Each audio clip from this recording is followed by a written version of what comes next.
Welcome to the CapLander Podcast, where we dive into the dynamic world of private capital markets. Whether you're new to private market investing or a seasoned professional, this podcast unpacks the latest trends, insights, and opportunities shaping the industry. Featuring expert guests and deep discussions, CapLander is your go-to resource for staying informed and inspired. Hi, Michele. Hi, Morgan. Hi, Jody. Nice to see you both. Always a pleasure. Yeah. So, Michele, are you in Palo Alto or are you in San Francisco? So we are in Menlo Park. So I'm in the office right now in the Menlo Park area. We're right on Sand Hill Road, right next to the Rosewood. It was like those days of running up and down Sand Hill Road when I first started the business, which was 30 years ago. And I went to my first meeting actually at Kleiner Perkins on Sand Hill Road. I remember my hands sweating on the steering wheel thinking, oh my God, this is like the quintessential Sand Hill Road. I don't even think the Rosewood was there. Oh my gosh. Yeah, no, that's crazy. It's crazy. And a lot of the behemoths are still down here, right? NEA has had their offices here for the entire time with respect to the Menlo Park location. And then Andreessen is right across the way, and I believe Sequoia has an office that's still here. But there also has been a migration further north, right? We've got folks that are spread out in the city now, and then also folks who've started setting up spaces and offices even in Redwood City. Really? Well, we should back the truck up for a second first, because we jumped right in because we're so excited to have you on the CapLander podcast, but not everybody knows you by way of background. So you are a partner at NEA and you are in the life sciences group. And prior to that, you have been on Wall Street, but you really have a science background. So maybe give us a little background for those folks that are listening who haven't had the pleasure of working with you or meeting you. Yeah, no, absolutely. Well, first, it's a pleasure to be able to chat with you lovely ladies. Always smart and fun conversations. So definitely appreciate that. Yeah, I've been at NEA for about 3.5 years now. And prior to NEA, I was at Claris Ventures. And I was at Claris Ventures from 2006 until 2020, right up until the acquisition of Claris by Blackstone. Yeah, I saw that. I was actually brushing up on you today, and I didn't realize that Claris had been bought by Blackstone. Yeah. Yeah, no, it's funny because I had a conversation just earlier this week with someone else in the industry who joined venture at almost the same time that I did, just about a couple months apart. And we were catching up, and we catch up every 6 to 12 months. And he said, we're coming up with 20 years in venture. And when you put it that way, you feel old. But at the same time, you think, wow, that really is like 2 decades in venture. Because I tend to think of my phases with respect to my career arc in blocks or chapters. And so when you put it together, because one chapter was Claris, this is the new chapter at NEA, relatively new. Then I had a chapter post-graduate school, post-bench science on Wall Street. So prior to joining Claris in 2006 and actually moving from the East Coast, from New York to the Bay Area, I was on Wall Street as an equity research analyst. And I did that for about 6 years. And what made you decide to not actually stay on the bench or be in science? Yeah. We know a lot of people. And Morgan, you and I, we were just in, where were we? We're not in Chicago. We're heading to Chicago. We were just in Washington, and we had a meeting with the folks at BioCentury, and we were talking about a lot of the science people that are coming out from the government now and other places that are looking at careers. From NIH in particular, a lot of people with regulatory experience. Right. And that they'll probably end up in business, but you were really ahead of your time with it. So what made you decided to make that switch, science to Wall Street? Yeah. It was accidental. Frankly, I was a molecular biology major in college. And then I fell in love with doing projects, experiments at the bench. I loved just being able to, I felt like I could come up with a question and with the tools and resources, design an experiment to get to an answer. I was a little naive at the time. Right. I was an undergrad who was privileged enough to work in a well-funded lab with a Howard Hughes investigator who had a ton of postdocs, a ton of graduate students. And so I was just an undergrad who was exposed to just so much intellect and the ability to discuss experiments and data and results. And so knew that I wanted to go to graduate school and continue that. And so I pursued my PhD at the Weill Cornell Graduate School of Biomedical Sciences. I knew since I was going to school in Princeton in New Jersey that I wanted to be in New York City because I had spent probably the majority. You were close enough to be dangerous. You weren't just messing around in the eating halls. I spent a lot of time back and forth on the Princeton Dinky, back and forth to New York my last couple of years of college, and fell in love with New York. Knew I wanted to go to graduate school in New York City, and was fortunate enough to start a program where I had the opportunity to do lab rotations at Cornell, Rockefeller, Sloan Kettering Memorial, and because they have a tri-institutional program. And so ended up doing my dissertation in a lab focused on cell cycle control as part of my molecular biology PhD dissertation at Sloan Kettering. And really enjoyed that aspect. Again, coming up with some interesting questions, a thesis, wanting to address it in the lab. You make it sound so easy. Morgan, it's a Good. far cry from you being on the Badger bus, Yeah, Chicago, definitely. coming from Wisconsin. I think that was the only D I got was in a true science class that I took in college. And I really initially, I love my grandfather so much that was able to follow in his footsteps and be a pharmacist. And as soon as I got into the science classes, I was like, Chemistry. You're like, no, I don't think this is going to You're like, work. I'm No. pivoting right now. Yeah. Michelle, you make it No. sound easy, but it isn't for everybody. I always say, give it another shot. Maybe it was the wrong science. And now there are just so Right. many little sub areas. And so much has happened since then. What I was studying back in college, that was just the beginning of just so much change and so many breakthroughs. And How just, did you the segue application. from the lab and knowing all of this? And then somehow you jumped to Wall Street. So where did that happen? Absolutely. It was at a time where there weren't very many tenured female professors. I was No. at Sloan Kettering, which is high-powered, phenomenal institution, but there weren't that many females that had tenured positions. And it became very clear to me that it's a struggle in general, male or female. You love the science, you love doing the work, you love training students, but you still need to get the funding. And then in order to get the funding, you need to publish. In order to publish, you need to have the right results. My PI used to say any data is positive data, but that's not true. It is because it's a step forward and you're learning something, but it has to also be data that is publishable, something that you can report, right? Because there is a conclusion that's drawn that no one has known before. And that's required to be able to also increase your chances of getting grants, right? To be able to conduct the research and have the funds to support graduate students and postdocs. And so I did see that is, a slog. It's a slog. It's a lot of work. And so it's not just about being able to play at the bench and do experiments. And you got into the business side of it where you were using your science skills right. to understand. It sounds like on Wall Street, you were looking at public companies or just the market overall. Yeah. When I started thinking about not staying in academic science, I was thinking about industry. And the logical next move would have been to pursue a role in industry, right? And I was in New York, and so there are a ton of big pharmaceutical companies. But even before really pursuing that, it was in the late 90s where I started looking, where I was wrapping up the bench work for my thesis and starting to think about writing my thesis and wrapping it up. And was introduced to opportunities on the consulting side, which was like the big alternative path. Because I was going to say, that's a lot of people go from. We have another friend and especially colleague, back then. Heather. She went into, I think, to one of the big consulting firms, which is a very frequent step. But you went right to sort of the hardcore other side. Yeah, without knowing that it was the hardcore other side. I think at that point, the only other side was consulting, just because it was at a time where biotech was starting to really take off. It was at the time when I was looking, the biotech sector, which I learned very quickly, had maybe 6 revenue stage companies. It was Genentech, Amgen, Gilead wasn't even yet revenue stage, MedImmune at the time, Chiron, Genzyme, just to name a few. And so, the biotech sector's exploded since then. But it was at a time where we were starting to really look at some of these innovations and start companies. And there was a wave of funding, of rapid growth in the companies that were starting to get enough financing to start thinking about going public. And so a lot of these investment banks, that's what you were following on Wall Street.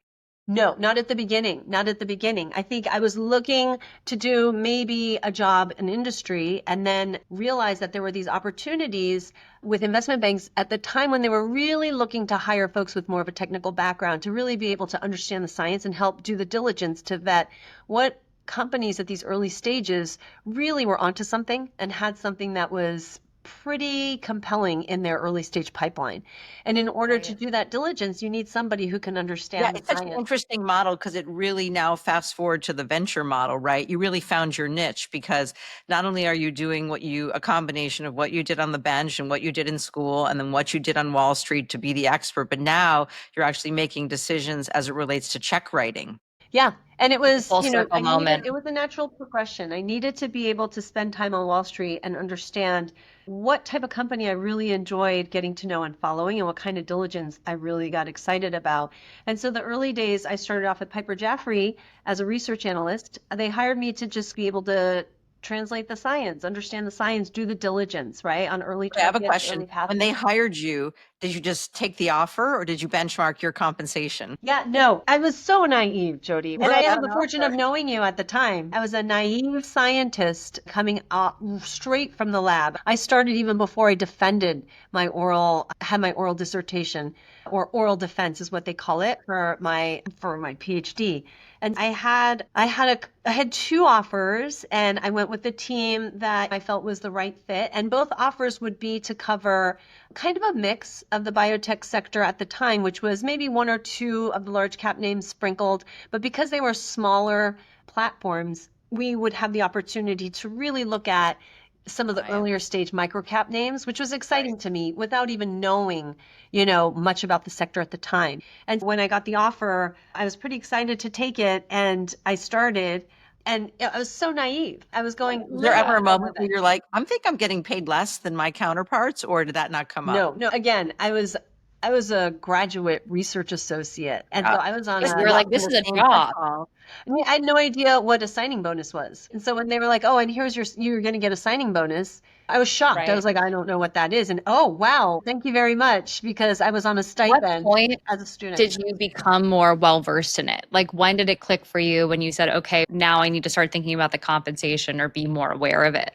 And now Yeah. I'm in charge of my career. And now, you know what? Now I realize what first I was naive and then I felt lucky. And now Yeah. I still feel lucky, but now I know my value. And at what point Yeah. did you be like, okay, I'm in charge of this? Yeah, I don't think it was until I left Wall Street, and I was on Wall Street for 6 years, so two firms. So I stayed with the same team, and I was working for a senior analyst when I first started, and he moved us as a team from Piper Jaffray to Credit Suisse. And so that was when I became more aware. At Piper Jaffray, I was exposed to reviews and step ups in compensation, but again, I was still so new to the Right. whole And thing. then I you're was like, coming we're as a good. If we're scientist. moving, we must be doing something right. Yeah, yeah. But even before that, right, I was still the scientist who was coming in and happiest when I was doing diligence, right? Not quite as happy crunching numbers and doing spreadsheets, which became part of the job.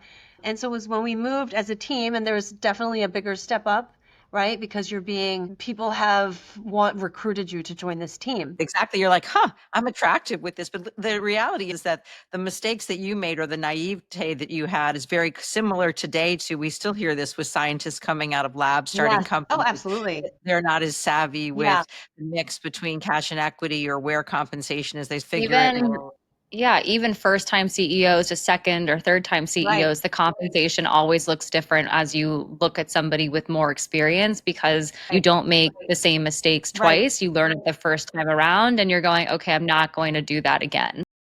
And then how about your first foray into venture and sort of the roadmap as to how you got now at NEA as a partner? Obviously, this is really the pinnacle. And the interesting thing is that you moved here during a time right now to get these higher level positions, really anytime is very challenging to Yeah. come in at a partner level. Yeah, yeah.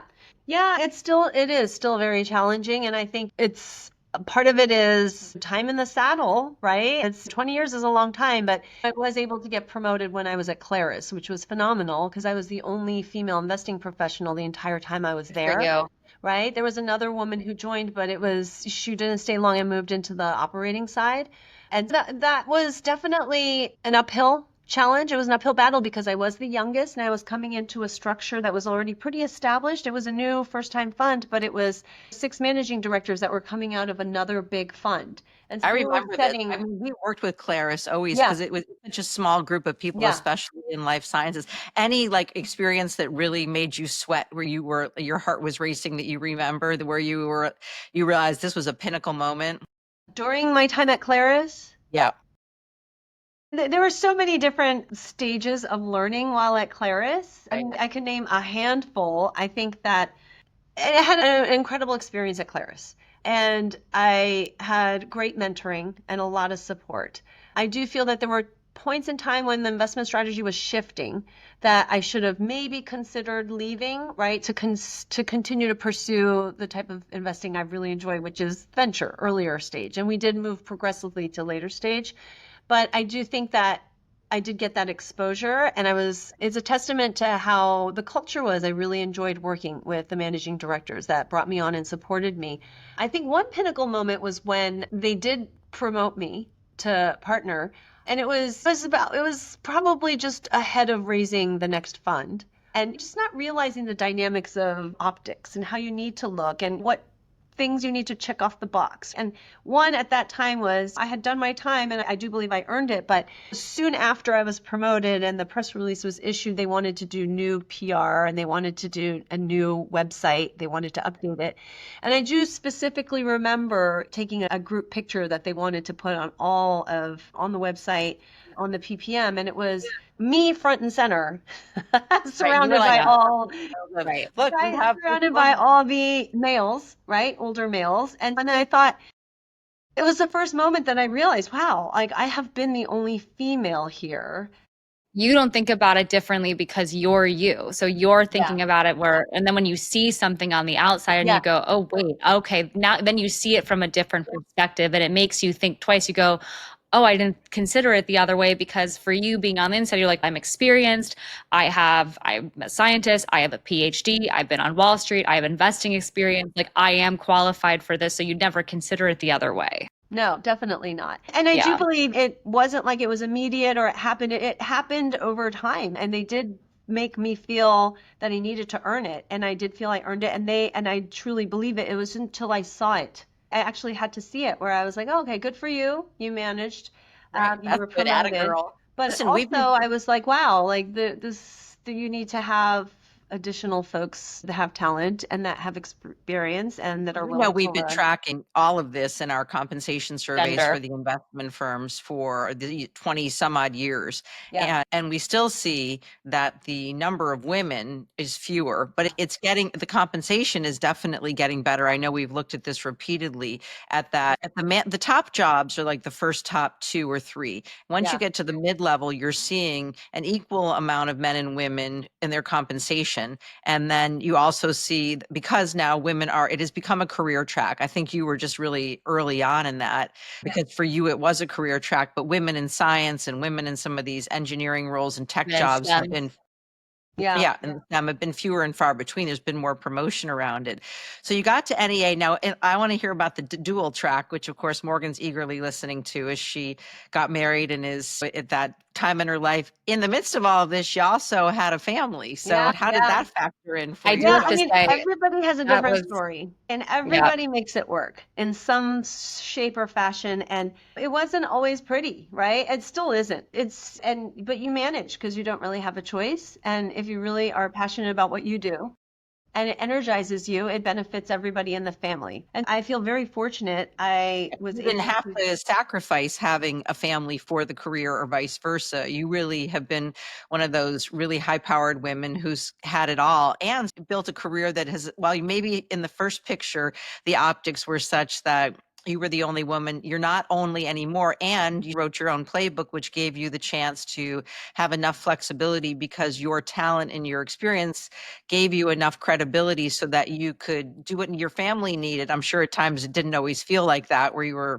literally hemorrhaged from both ends of feeling like someone lit a fire and you were meeting in the middle. But in general, you've done a nice job. Yeah. Yeah. And I feel like I had the good fortune timing, right? Timing always has a role in it all. But it was difficult to make the decision on when's the right time. My husband and I, is there a right time or no good time? You just are like, the time clock is ticking and now's the time. Yeah. Yeah. We decided after making the move, it was a big move to leave New York. I never thought I would leave New York. And so I really wanted to join the team on the West Coast at Claris. So we made that move. We had been married for, almost 2 years when we made the move. We probably would have started thinking about it a little earlier if I had stayed in New York, maybe, just because the move was something that we wanted to make sure I was happy with. and just create some stability there. Also the new job. And That I sounds was like you've really got a really enjoying it. supportive partner, though, too. Not only partners at the venture firm, but a partner at home. Yeah, yeah, that's right.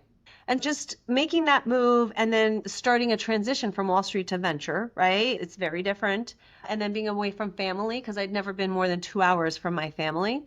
And so we needed to really feel comfortable. And then when we did start having that conversation, it was probably a year and a half into my role at Claris. So we Right. started talking about how maybe it is the right time to just try and see what happens.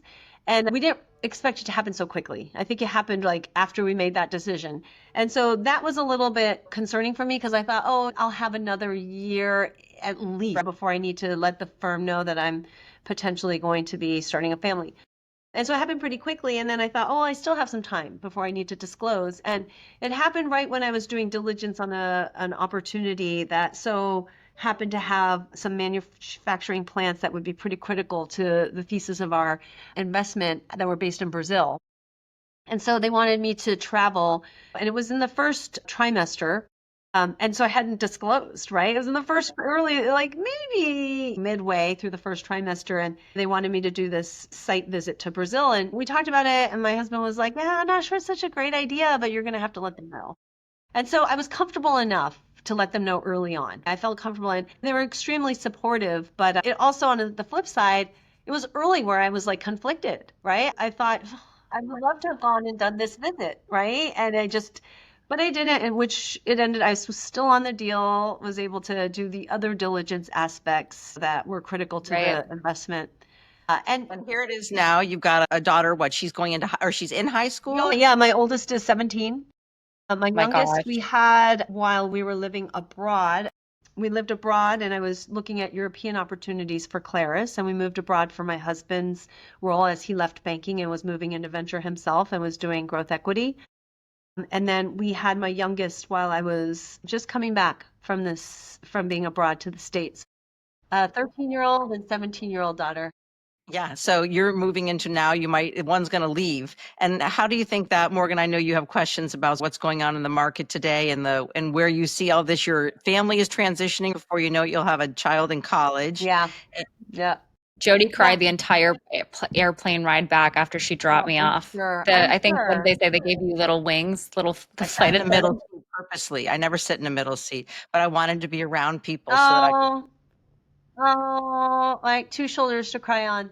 Yeah, I was like, if I sit in the middle, I might feel better. You've got this moment coming up. So how does that couch? Obviously, there's a lot going on in the markets right now. NEA is a very established fund with Yeah. a lot of assets under management. So Yeah. you're not one of those in jeopardy. You No. probably, we don't know, have a lot of dry powder, but Yeah. how is that affecting your career and where things are headed from today, maybe with a little bit of as we wind up optics for finishing up this year and maybe into next in terms of the Yeah. market and business? Yeah, absolutely. There's never a dull moment, right? There's never an No. opportunity to get bored. And I, again, am so grateful and fortunate to be at a firm where we have cycled through so many of these downturns and then You've experienced the cycled through upturn. it yourself. You talked about it in the beginning, which really resonated with me because especially in life sciences, let alone the private markets, it's a long game. We talk about this on almost every podcast we've done. Long game, big picture, Right. and that it's It going to be is. It is. successful. Especially for biotech. Yeah.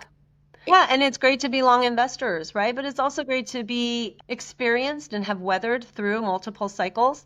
It's great to be with a group that understands that there's going to be significant opportunities and that we have a team that knows how to parse through the opportunities and have patience. We've always had patience and valuation discipline.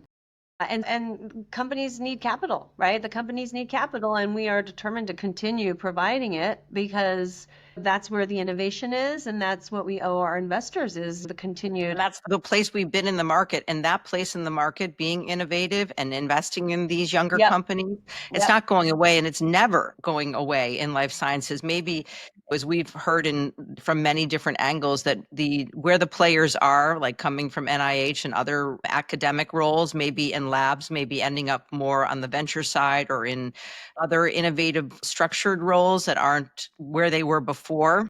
Yeah. Regardless, there's always a need for people who understand the FDA process, who understand research and development. And it's really, to bring it full circle, it's truly where you started. Yeah.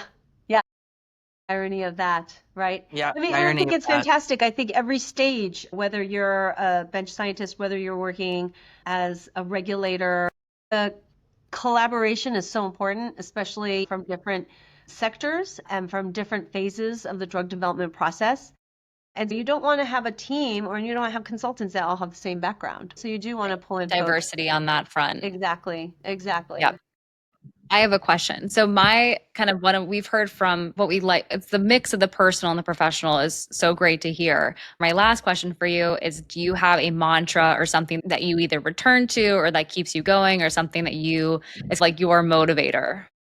Yeah. And then also your children would account for it. If you asked, if we are interviewing your daughter saying, how would you describe this? Is there anyone, Yeah. sort of Michele being the partner, the mom, the partner, the business Yeah. partner? It's funny because I told them, and it wasn't that long ago that I learned this and I heard this from someone. And I started, I think it was during COVID, I started doing a tennis clinic with a couple friends. And it was nice to be able to do something. I mean, we were doing it in masks. It's something and it wasn't even that long, it was 2000. So before joining NEA, because again, you're in different phases of your life. And there are certain phases which are super hectic and super crazy. And that's when the kids are young and you're trying to advance in your career and you've got like partner in mind. And then there are more physical demands there in raising the kids. And then you get to the point where there are more emotional demands because they're middle school, approaching high school. Tell me about it. And you're older too, right? And so you're wiser, but at the same time, you're a little bit older. And so you feel, oh gosh, there are folks that are younger that are like, which is so energizing to be around folks that are young and like just really quick on the uptake, embrace the technology, make you smarter, and make you feel older as well. Yeah, many times as well. But I think that the tennis coach had said that he tells his students when they get overwrought or distracted or want to get everything done at one time, he tells them to CTFD, which is calm the F down, right? And take a deep breath. And so CTFD was just something that I like embraced. And I say it to my kids and it stops, but now they use it more on me. But if something is going wrong and I've got to get back to 16 people and I'm about to jump onto a board call, right? And then I get an email about another fire that I need to put out or somebody that I need to reach out to immediately. And you start to feel a little overwhelmed because then, you're about to join a webinar and the school's calling because your daughter's fainting in class, right? Then you have to just take a minute and say, okay, CTFD, let's prioritize and let's tackle it one at a time. Obviously, and during that webinar, the priority was my daughter. Then you have to go back and like address all the other things. You're like, I got to take this call because it's my daughter's school and they've called a couple of times. And you were like, okay, now I got it off the webinar because I have to go pick up my daughter at school. Yeah. And that is a definitely CTFD moment. Yes. So, yes. Morgan, you're going to have to remember that. I only have one tennis story, and then we'll wind this up. When Morgan's brother was taking tennis, and the coach told him to focus on the ball. He would squeeze his eyes as tightly shut as he could. So that's another strategy as well. Yeah, if you're focusing, then you're really blocking everything else out. Exactly. Like one thing at a time, and you get it done. Don't get overwhelmed. I'm sure we come across partners and CEOs and other executives who challenge us that way, and we just have to stay the course. Yeah. Michele, thank you. So great. No, it's always great to see you. And thanks always for the support and advocacy that you continue to provide.